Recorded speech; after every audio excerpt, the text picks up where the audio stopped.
The Cayce readings tell an extraordinary story about how life is meaningful and purposeful, and we're all here on a grand purpose.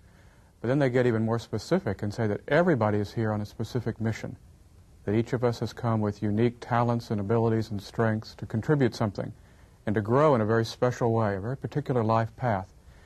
And when Edgar Cayce gave life readings to individuals, and there's about 2,000 of them, he wasn't just telling them stories about their past lives, he was helping them see their mission or their purpose for this lifetime. And that's something each one of us can discover for ourselves. If you want to know what you need to work on in life, look at the people that you keep attracting to you. And if you want to know what you have to work with, look at the positive people in your life, because you can see your own strengths and weaknesses in other people. I feel that this material gives people a better way of living their lives. It's a philosophy of tolerance and openness and invites people of all backgrounds to come and share and to learn from one another, to find out more about themselves as people. If you don't apply, you're not going to learn. And if you apply incorrectly, you'll have to correct. And every jot and every tittle has to be accounted for. And we used to sometimes laughingly say, the jots and the tittles are upon us. Karma is only memory. It is not destiny. One's past merely provides a framework of potentials and probabilities. An individual's free will determines the actual experiences he or she has in the present. Know that it is not all just to live, not all just to be good, but good for something, that ye may fulfill that purpose for which ye have entered this experience. And that purpose is that ye might know yourself to be yourself, and yet one with the creative forces, or God. Dreams are given to us for our benefit, to learn from, to grow with. The dreams as we see that come to the entity are those correlations of the physical with the subconscious forces of the body. And from same there may be gained those truths, those lessons, which, used aright, may be for the development of the body spiritually, mentally, financially. Hundreds of Cayce readings deal with the subject of dreams and dream interpretation. The dream state is one of self-examination, but it is also much more, a storehouse of all of our wishes, hopes, and memories of past experiences.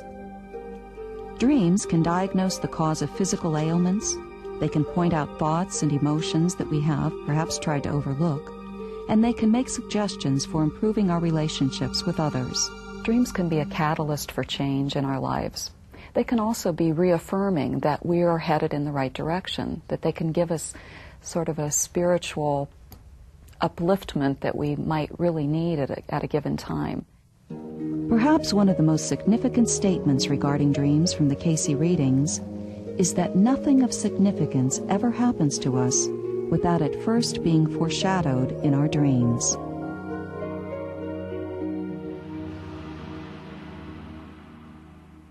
Cayce's life story contains many different examples of ESP, such as telepathy, clairvoyance, precognition, and retrocognition. Telepathy is also known as mind-to-mind communication. Once, while in Kentucky, Cayce gave a reading for a man in New York. Cayce saw the man smoking a cigar, heard him whistling a particular song, saw him meet with another man about a piece of investment property, and then watched him look over 3 pieces of mail. These events were later verified. They gave him the suggestion and said, you will have before you the body of so-and-so who was supposed to be in an apartment in New York. He lay there a minute and he says, we do not have the body. Said, he's not here. Said, he's on a bus coming across town. Said, there's been an accident and the traffic's tied up. Said, there's a delay. He'll be here in a few minutes. We'll wait. He lay there for 15 minutes, didn't say a word. And at the end of that time, he says, he's come in now. He proceeded to give the reading. Well, when he said he's come in now, he then got up and went in the other room and called the man on the phone.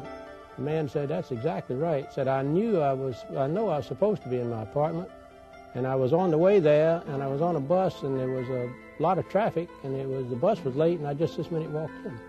I felt an instant attraction to this man. He seemed so Well, I just trusted him, and I didn't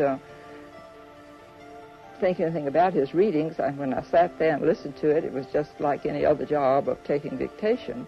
One day during a reading, he said a string of words, so I was wondering whether I should put a dash or comma or just how to word this. And over there asleep on the couch, I mean, his eyes closed, he said, put a comma between these. and a few times he did that, and other people learned that it was good to be present for the reading, because if they thought of questions, he would answer them without being asked. Although the readings discuss major global, political, and social upheavals, they also provide some inspiring insights into humanity's collective future. Cayce predicted that the time would come when every individual would realize their responsibility toward one another, a realization that would change the thought of humankind. During the height of World War II, he saw a united world, a renewed sense of spirituality all over the planet, even in international currency. He predicted an alliance with Russia, freedom out of communism, democracy out of China, and the discovery of Atlantis. To him, these psychic experiences were a natural byproduct of spiritual attunement.